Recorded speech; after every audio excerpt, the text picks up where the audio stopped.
Chapter 3 of Oliver Twist relates how Oliver Twist was very near getting a place which would not have been a sinecure. For a week after the commission of the impious and profane offence of asking for more, Oliver remained a close prisoner in the dark and solitary room to which he had been consigned by the wisdom and mercy of the board. It appears at first sight not unreasonable to suppose that, if he had entertained a becoming feeling of respect for the prediction of the gentleman in the white waistcoat, he would have established that sage individual's prophetic character, once and for ever, by tying one end of his pocket-handkerchief to a hook in the wall, and attaching himself to the other. To the performance of this feat, however, there was one obstacle, namely, that pocket-handkerchiefs, being decided articles of luxury, had been, for all future times and ages, removed from the noses of paupers by the express order of the board in council assembled, solemnly given and pronounced under their hands and seals. There was a still greater obstacle in Oliver's youth and childishness. He only cried bitterly all day, and when the long dismal night came on, spread his little hands before his eyes to shut out the darkness, and crouching in the corner tried to sleep, ever and anon waking with a start and tremble, and drawing himself closer and closer to the wall, as if to feel even its cold hard surface were a protection in the gloom and loneliness which surrounded him.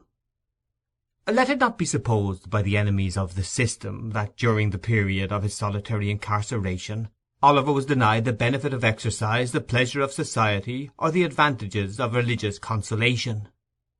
As for exercise, it was nice cold weather, and he was allowed to perform his ablutions every morning under the pump, in a stone yard, in the presence of Mr. Bumble, who prevented his catching cold and caused a tingling sensation to pervade his frame, by repeated applications of the cane.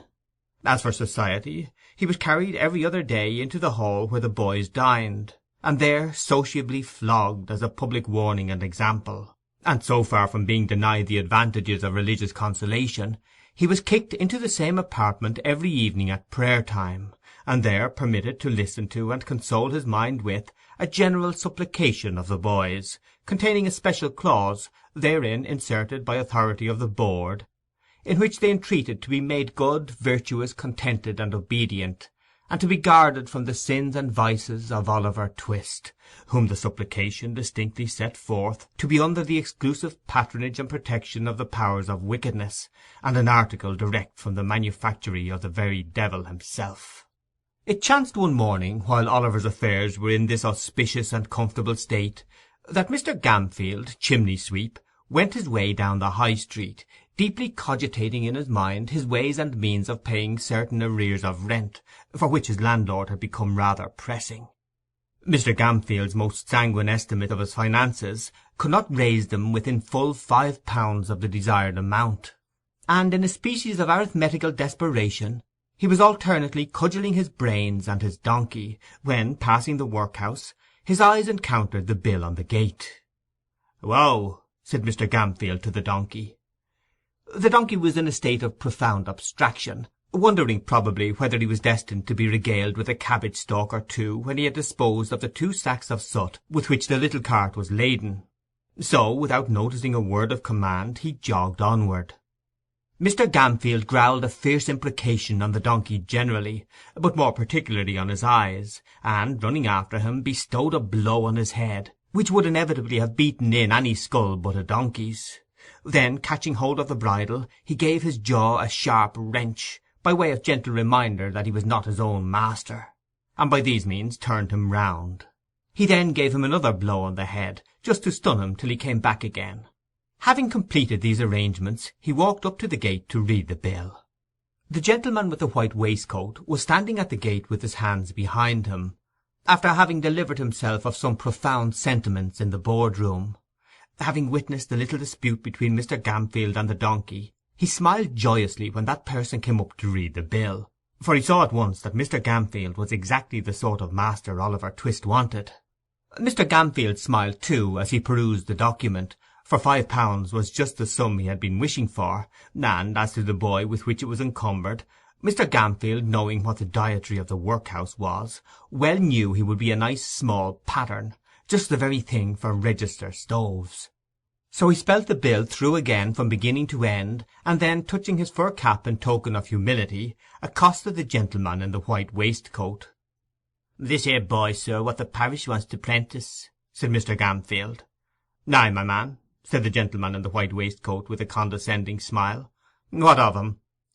"If the parish would like him to learn a right pleasant trade in a good spectable chimbley sweeping business," said Mr. Gamfield, "I wants a prentice, and I am ready to take him."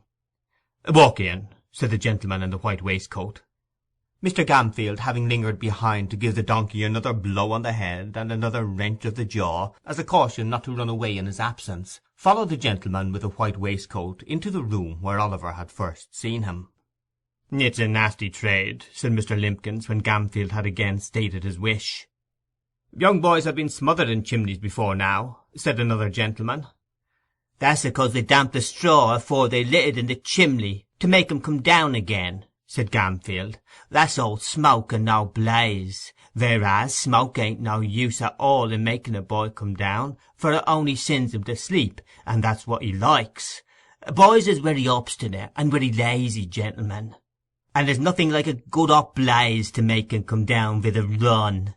It's humane too, gentlemen, because even if they're stuck in the chimbley, roasting their feet makes 'em struggle to extricate theirselves." The gentleman in the white waistcoat appeared very much amused by this explanation, but his mirth was speedily checked by a look from Mr. Limpkins. The board then proceeded to converse among themselves for a few minutes, but in so low a tone that the words "saving of expenditure," "looked well in the accounts," "have a printed report published," were alone audible. These only chanced to be heard, indeed, on account of their being very frequently repeated with great emphasis. At length the whispering ceased, and the members of the board having resumed their seats and their solemnity, Mr. Limpkins said, "We have considered your proposition, and we don't approve of it." "Not at all," said the gentleman in the white waistcoat. "Decidedly not," added the other members. As Mr. Gamfield did happen to labour under the slight imputation of having bruised 3 or 4 boys to death already, it occurred to him that the board had perhaps, in some unaccountable freak, taken it into their heads that this extraneous circumstance ought to influence their proceedings. It was very unlike their general mode of doing business, if they had; but still, as he had no particular wish to revive the rumour, he twisted his cap in his hands and walked slowly from the table. "So you won't let me have him, gentlemen?" said Mr. Gamfield, pausing near the door. "No," replied Mr. Limpkins. "At least, as it's a nasty business, we think you ought to take something less than the premium we offered." Mr. Gamfield's countenance brightened, as with a quick step he returned to the table and said, "What'll you give, gentlemen? Come, don't be too hard on a poor man. What'll you give?" "I should say £3.10 was plenty," said Mr. Limpkins. "10 shillings too much," said the gentleman in the white waistcoat. "Come," said Gamfield, "say £4, gentlemen. Say £4, and you got rid on 'em for good and all. There." "£3.10," repeated Mr. Limpkins firmly. "Come, I'll split the difference, gentlemen," urged Gamfield. £3.15. "Not a farthing more," was the firm reply of Mr. Limpkins. "You're desperate hard upon me, gentlemen," said Gamfield, wavering. "Pooh, pooh, nonsense," said the gentleman in the white waistcoat. "He'd be cheap with nothing at all as a premium. Take him, you silly fellow. He's just the boy for you. He wants to stick now and then. It'll do him good. And his board needn't come very expensive, for he hasn't been overfed since he was born." Mr. Gamfield gave an arch look at the faces round the table, and observing a smile on all of them, gradually broke into a smile himself. The bargain was made. Mr. Bumble was at once instructed that Oliver Twist and his indentures were to be conveyed before the magistrate for signature and approval that very afternoon. In pursuance of this determination, little Oliver, to his excessive astonishment, was released from bondage, and ordered to put himself into a clean shirt. He had hardly achieved this very unusual gymnastic performance when Mr. Bumble brought him, with his own hands, a basin of gruel, and the holiday allowance of 2 ounces and a quarter of bread. At this tremendous sight Oliver began to cry very piteously, thinking not unnaturally that the board must have determined to kill him for some useful purpose, or they never would have begun to fatten him up in that way. "Don't make your eyes red, Oliver, but eat your food and be thankful," said Mr. Bumble, in a tone of impressive pomposity. "You're a-going to be made a 'prentice of, Oliver." "Apprentice, sir?" said the child, trembling. "Yes, Oliver," said Mr. Bumble. "The kind and blessed gentlemen which is so many parents to you, Oliver, when you have none of your own, are going to apprentice you, and set you up in life, and make a man of you, although the expense to the parish is £3.10. £3.10, Oliver! 70 shillings, 140 sixpences, and all for a naughty orphan which nobody can't love." As Mr. Bumble paused to take a breath after delivering this address in an awful voice, the tears rolled down the poor child's face, and he sobbed bitterly. "Come," said Mr. Bumble, somewhat less pompously, for it was gratifying to his feelings to observe the effect his eloquence had produced. "Come, Oliver, wipe your eyes with the cuffs of your jacket, and don't cry into your gruel. That's a very foolish action, Oliver." It certainly was, for there was quite enough water in it already. On their way to the magistrate, Mr. Bumble instructed Oliver that all he would have to do would be to look very happy, and say when the gentleman asked him if he wanted to be apprenticed, that he should like it very much indeed, both of which injunctions Oliver promised to obey, the rather as Mr. Bumble threw in a gentle hint that if he failed in either particular, there was no telling what would be done to him. When they arrived at the office he was shut up in a little room by himself, and admonished by Mr. Bumble to stay there until he came back to fetch him. There the boy remained with a palpitating heart for half an hour, at the expiration of which time Mr. Bumble thrust in his head, unadorned with a cocked hat, and said aloud, "And now, Oliver, my dear, come to the gentleman." As Mr. Bumble said this, he put on a grim and threatening look, and added in a low voice, "And mind what I told you, you young rascal." Oliver stared innocently in Mr. Bumble's face at this somewhat contradictory style of address, but that gentleman prevented his offering any remark thereupon by leading him at once into an adjoining room, the door of which was open. It was a large room with a great window. Behind a desk sat two old gentlemen with powdered heads, one of whom was reading the newspaper, while the other was perusing, with the aid of a pair of tortoiseshell spectacles, a small piece of parchment which lay before him. Mr. Limpkins was standing in front of the desk on one side, and Mr. Gamfield with a partially washed face on the other, while 2 or 3 bluff-looking men in top-boots were lounging about. The old gentleman with the spectacles gradually dozed off over the little bit of parchment, and there was a short pause after Oliver had been stationed by Mr. Bumble in front of the desk. "This is the boy, your worship," said Mr. Bumble. The old gentleman who was reading the newspaper raised his head for a moment, and pulled the other old gentleman by the sleeve, whereupon the last-mentioned old gentleman woke up. "Oh, is this the boy?" said the old gentleman. "This is him, sir," replied Mr. Bumble. "Bow to the magistrate, my dear." Oliver roused himself and made his best obeisance. He had been wondering, with his eyes fixed on the magistrate's powder, whether all boards were born with that white stuff on their heads, and were boards from thenceforth on that account. "Well," said the old gentleman, "I suppose he's fond of chimney-sweeping?" "He dotes on it, your worship," replied Bumble, giving Oliver a sly pinch to intimate that he had better not say he didn't. "And he will be a sweep, will he?" inquired the old gentleman. "If we was to bind him to any other trade to-morrow, we'd run away simultaneous, your worship," replied Bumble. "And this man that's to be his master, you, sir, you'll treat him well, and feed him, and do all that sort of thing, will you?" said the old gentleman. "When I says I will, I means I will," replied Mr. Gamfield doggedly. "You're a rough speaker, my friend, but you look an honest, open-hearted man," said the old gentleman, turning his spectacles in the direction of the candidate for Oliver's premium, whose villainous countenance was a regular stamped receipt for cruelty. But the magistrate was half blind and half childish, so he couldn't reasonably be expected to discern what other people did. "I hope I am, sir," said Mr. Gamfield, with an ugly leer. "I have no doubt you are, my friend," replied the old gentleman, fixing his spectacles more firmly on his nose and looking about him for the inkstand. It was the critical moment of Oliver's fate. If the inkstand had been where the old gentleman thought it was, he would have dipped his pen into it and signed the indentures, and Oliver would have been straightway hurried off.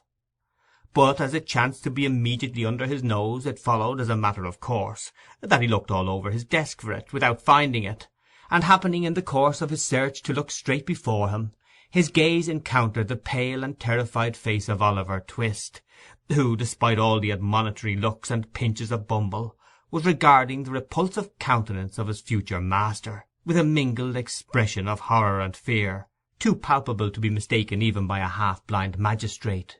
The old gentleman stopped, laid down his pen, and looked from Oliver to Mr. Limbkins, who attempted to take snuff with a cheerful and unconcerned aspect. "My boy," said the old gentleman, leaning over his desk. Oliver started at the sound. He might be excused for doing so, for the words were kindly said, and strange sounds frighten one. He trembled violently and burst into tears. "My boy," said the old gentleman, "you look pale and alarmed. What is the matter?" "Stand a little away from him, Beadle," said the other magistrate, laying aside the paper and leaning forward with an expression of interest. "Now, boy, tell us what is the matter. Don't be afraid." Oliver fell on his knees, and, clasping his hands together, prayed that they would order him back to the dark room, that they would starve him, beat him, kill him if they pleased, rather than send him away with that dreadful man.